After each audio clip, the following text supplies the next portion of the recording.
أهلا بكم في قناة فيلم في برشامة. اليوم سأشرح فيلم إثارة، أتمنى أن تستمتعوا به. يبدأ الفيلم بشيف أمريكي يدعى راين موزلي، وصل للتو إلى كولومبيا.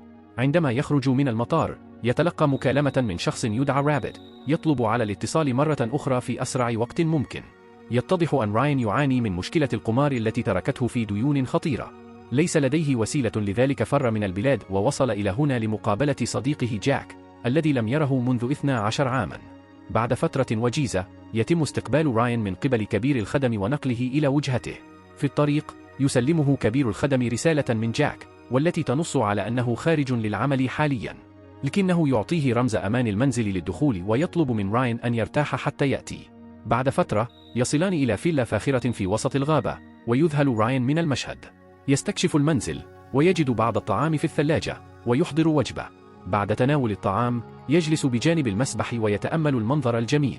بعد بضع ساعات يعود جاك إلى المنزل ويحتضن الأصدقاء بعضهم البعض بفرح. يتضح أن جاك أيضا طباخ، وقد ذهب الاثنان معا إلى مدرسة الطهي عندما كان أصغر سنا. ثم يعترف راين بشرب بعض النبيذ الباهظ الثمن الذي وجده، لكن جاك يوضح أنه لا ينتمي إليه، ويوضح أن وكالته استأجرت الفيلا بالكامل لمدة أسبوع حتى يتمكنوا من استضافة حفل زفاف. لديه سيطرة كاملة على الفيلا حتى ذلك الحين. كما يكشف أنه بعد الانتهاء من الحفلة سيعود إلى منزله في لندن، ولكن بعد ذلك سيتم تعيينه في الحفلة التالية، والتي ستأخذه إلى مدينة أخرى في جزء آخر من العالم. يشعر راين بالحسد عند سماع ذلك، ويتمنى أن يكون لديه أيضا مثل هذه الوظيفة الرائعة. في اليوم التالي يذهب الصديقان لاستكشاف المدينة، وهي ريفية وغير متطورة. ثم يتوقفان عند مقهى لتناول الطعام، حيث يلتقيان بامرأة جميلة تدعى أليس. تكشف أنها تسافر بمفردها حول العالم بعد أن تمكنت من توفير بعض المال. ثم تفترض أن الرجلين مرتبطان، لكنهما يوضحان بسرعة أنهما أصدقاء ويعيدان اللقاء بعد 12 عاما. عندما تكتشف أليس أن كلاهما طاهيان تتساءل من هو الطاهي الأفضل. يستجيب جاك بدعوتها إلى منزله حتى تتمكن من معرفة ذلك بنفسها. في المساء نرى الرجلين يعدان أطباقهما الخاصة لها، ثم يتم وضع غطاء على عيني أليس وتذوق الأطباق بعناية. على الرغم من إعجابها بمهاراتهما، إلا أنها تميل قليلا نحو طبق راين. هذا يجعله مسرورا للغاية، ويتفاخر مازحا أمام صديقه بأنه الطاهي الأفضل. ثم يتوجه الثلاثي إلى المسبح، حيث يشربون ويقضون وقتا رائعا. خلال هذا تبدأ أليس وجاك في المغازلة، ويقضيان الليل معا. في النهاية في صباح اليوم التالي يتلقى راين رسالة نصية أخرى من رابد، الذي يهدد بأنه لم يتبقى له سوى 3 أيام لدفع المال. هذا يضع راين تحت الكثير من الضغط، حيث يدرك أن حياة عائلته قد تكون في خطر. بعد فترة وجيزة يخرج من الغرفة ويعلم أن أليس قد غادرت بالفعل. يغادر جاك أيضا للعمل، تاركا راين بمفرده في هذه الفيلا الفاخرة. ومع مرور الساعات يزداد قلقه بشأن وضعه، ويبدأ في التجسس في جميع أنحاء المنزل. في النهاية يجد الكمبيوتر المحمول الخاص بجاك، والذي تم تسجيل تفاصيله المصرفية به.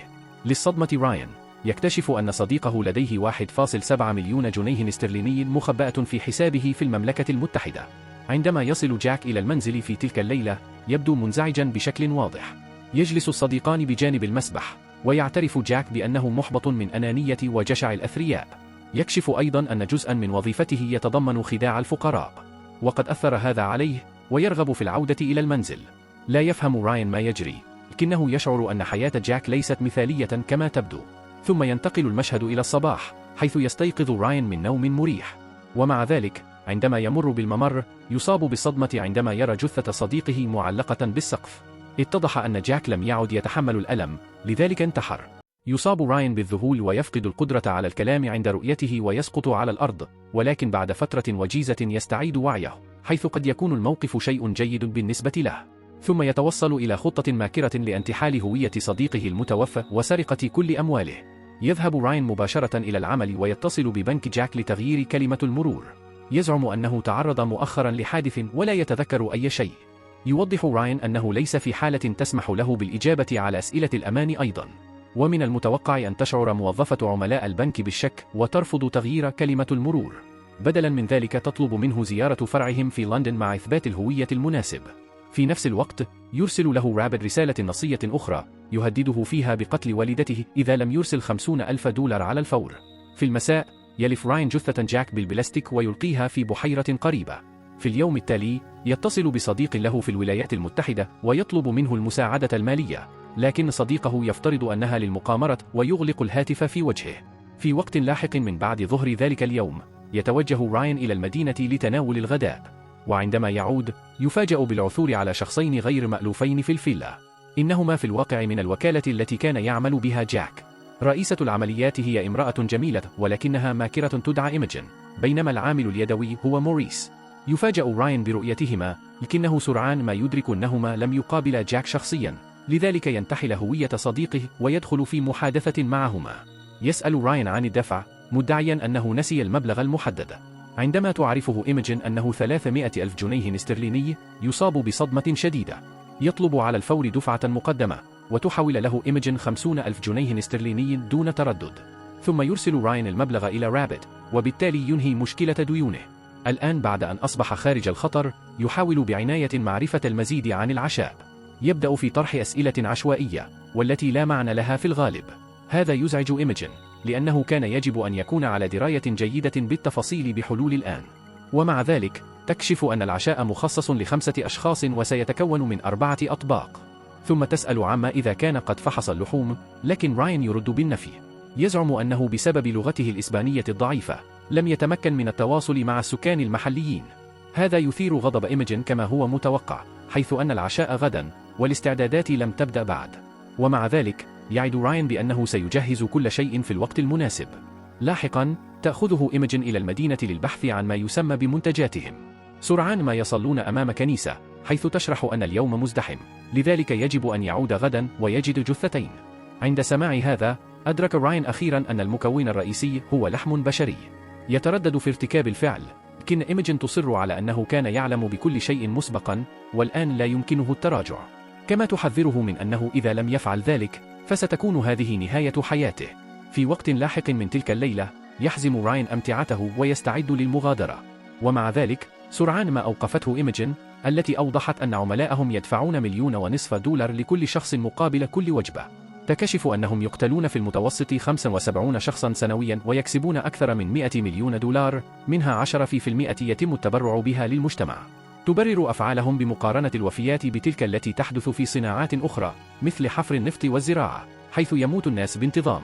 بعد قول هذا تحذره إيمجين أيضا من أنه بغض النظر عن المكان الذي يذهب إليه فسوف يجدونه. في صباح اليوم التالي يذهب راين وموريس إلى الكنيسة لاختيار ضحاياهما. يختاران امرأة شابة وجدتها ويبدأان في تعقبهما في جميع أنحاء المدينة. بعد فترة تختفي النساء فيخرجوا من السيارة ويبدأن في البحث عنهم. يلاحظهم شاب يدعى هوزي ويسألهن عما إذا كن يبحثن عن شخص ما. عند رؤية جسده الممتلئ يقرر موريس أن يجعله ضحيته.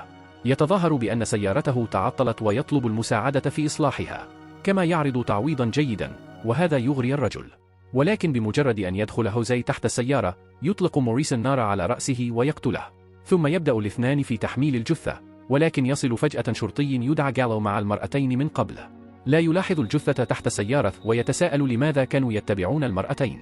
يختلق موريس بسرعة قصة مفادها أنهما مهندسان معماريان يخططان لبناء فندق في المنطقة، كما يوضح أنهم لم يتبعوا أحدا وكانوا يتفقدون الموقع فقط.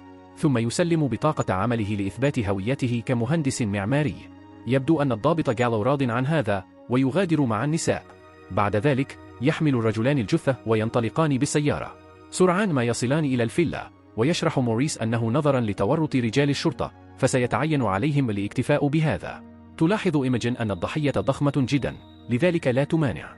ثم تأخذ راين إلى المسلخ وتأمره بتقطيع هوزي، كما تبلغهم أنه يوجد طلب خاص للسان بشري وتطلب منه تحضيره كحلوى. في المساء يصل جميع كبار الشخصيات إلى الفيلا متحمسين لتجربة تناول الطعام الخاصة بهم. ولكن عندما تسير الأمور على ما يرام يظهر الضابط جالو مع محقق آخر يدعى رويز. إنهم يبحثون عن ابن شقيق رويز، هوزي، الذي اختفى منذ الصباح. تستقبلهم إيمجين وتتظاهر بأنها مديرة شركة عقارات، بينما يدعي راين أنه مهندس معماري. ثم يخرج رويز صورة لابن أخيه ويسأل راين إذا كان قد رآه، وذلك لأن بطلنا شوهد وهو يتجول في القرية في وقت سابق من اليوم. ومع ذلك يدعي راين أنه لم يرى الرجل من قبل. ثم يستأنف مهامه في الطبخ قائلا إنه مشغول في الوقت الحالي. بعد ذلك تخبر إيمجين ضيوفها سرا أن الشرطة هنا ويجب عليهم التظاهر بأنهم مستثمرون. يستجيب كبار الشخصيات بسعادة، ويبدو أنهم استعدوا بالفعل لمثل هذا الموقف، ثم يجيبون بثقة على جميع الأسئلة التي طرحها المحققون. ولكن عندما كان رويز وجالو على وشك المغادرة، دعاهم أحد كبار الشخصيات اليابانيين لتناول العشاء. وافق الضباط، لكن إيميجين أصيبت بالفزع من الموقف. تحدثت مع العميل على انفراد وسألته لماذا جعل رجال الشرطة يبقون. يرد الشخص المهم قائلا إن التهديد بالقبض عليهم يجعل التجربة أكثر متعة، ونظرا لحقيقة أنه عميل منتظم وثري، فإن إيميجين توافقه الرأي على الفور. بعد فترة وجيزة، يبدأ راين في تقديم الطعام للضيوف، وهم يحبونه كثيرا. سرعان ما يتعب الضابط جالو ويغادر إلى المنزل، بينما يبقى رويز ويتحدث مع الضيوف. لقد أعجب بمذاق اللحم، لكنه لا يستطيع معرفة ماهيته. عندما سأله عن ذلك، كذب راين بعصبية وادعى أنه لحم خنزير، وهو لا يكذب في الحقيقة لأن هوزي قريب لشرطي. والأحقن ساء الموقف عندما وصلت أليس إلى الفيلا. يبدو أنها في حالة سكر وتريد رؤية جاك، ربما لممارسة الجنس معه مرة أخرى. تحثها إيميجين على المغادرة، قائلة إنهم في منتصف شيء مهم، لكن أليس لن تتزحزح. بعد أن تركت دون خيارات، أخذتها إيميجين إلى المطبخ، حيث يعمل راين حاليا. تفاجأت أليس عندما سمعت أنه يشار إليه باسم جاك، لكنها لم تقل شيئا في الوقت الحالي. بعد مغادرة إيميجين، سألته عما يحدث، فأوضح لها راين أنه يحل محل صديقه فقط. تشتم أليس رائحة مريبة، لذا تحاول طرح المزيد من الأسئلة، لكنه يقول إنه مشغول ويطلب منها المغادرة. يزعج سلوك راين البارد أليس، وتشرع في الخروج. في الطريق، تلاحظ وعاء مليئا بالسائل وتشتبه في أنه قد يكون دما بشريا. هذا يجعلها خائفة حقا، وتعود على الفور إلى سيارتها. ومع ذلك، لا تتمكن أليس من تشغيل السيارة، مما يجعلها محبطة. في هذه اللحظة، يظهر موريس ويمنعها من المغادرة. يطلب منها البقاء لفترة ويعدها بإيصالها إلى الفندق.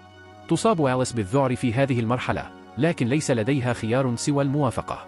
بالعودة إلى المطبخ، يخرج راين لسان هوزي لإعداد الحلوى، لكنه سرعان ما يدرك أنه مصاب بالهربس. عند معرفة ذلك، بدأت إيميجين تشعر بالذعر لأن أحد العملاء طلب لسانا على وجه التحديد. يقول راين إنه سيعد حلوى أخرى، لكن إيميجين تؤكد أنهم بحاجة إلى لسان. في هذه المرحلة، تظهر أليس الغبية مرة أخرى، قائلة إنها لا تريد إزعاج موريس وستحجز سيارة أجرة بنفسها. تسأل إيميجين منزعجة عما إذا كان لا يوجد أحد ليقول لها، فترد أليس بأنها سائحة هنا. بعد أن أدركت أن المرأة وحيدة، خطرت ببال إيميجين فكرة شريرة. بعد فترة، قدم راين حلوى اللسان لجميع الضيوف، لكنه لم يعد قادرا على التعامل مع الموقف، لذا ترك مذكرة سرية تحت طبق رويز يطلب منه مقابلته في الحمام. امتثل المحقق وتوجه إلى الحمام، حيث شرح له راين السيناريو بأكمله، وكشف أن هؤلاء الأشخاص هم من آكلي لحوم البشر، وأن الطبق الذي كانوا يأكلونه هو في الواقع هوزي. شعر رويز بالاشمئزاز الشديد من حقيقة الأمر لدرجة أنه بدأ في التقيؤ، لكنه سرعان ما استجمع قوته وعاد إلى كبار الشخصيات. شكرهم على ضيافتهم الجميلة وغادر من هناك، لكن بدلا من الخروج من الفيلا، التقى برايان في المسلخ. ثم رأى رويز بقايا ابن أخيه، مما جعله يتقيأ مرة أخرى تقريبا. كما رأى أليس ميتة ملقاة على الأرض وقد قطع لسانها. أدرك رويز أن هؤلاء الأشخاص خطرون، فحاول الاتصال بالدعم، لكنه أدرك أنه ترك هاتفه في الفيلا لأنه ودعهم بالفعل. قرر راين استرجاعه بدلا من ذلك، وطلب من الضابط البقاء هنا ووعد بالعودة قريبا.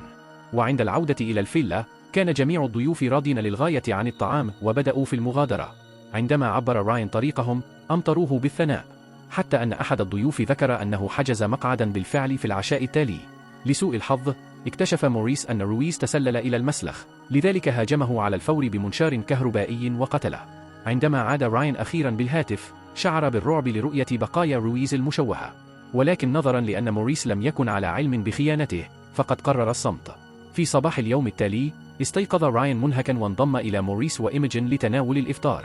يهنئونه على عمله الممتاز، وتقول له إيميجين إنه سيكون طهيهم للعديد من العشاءات الأخرى.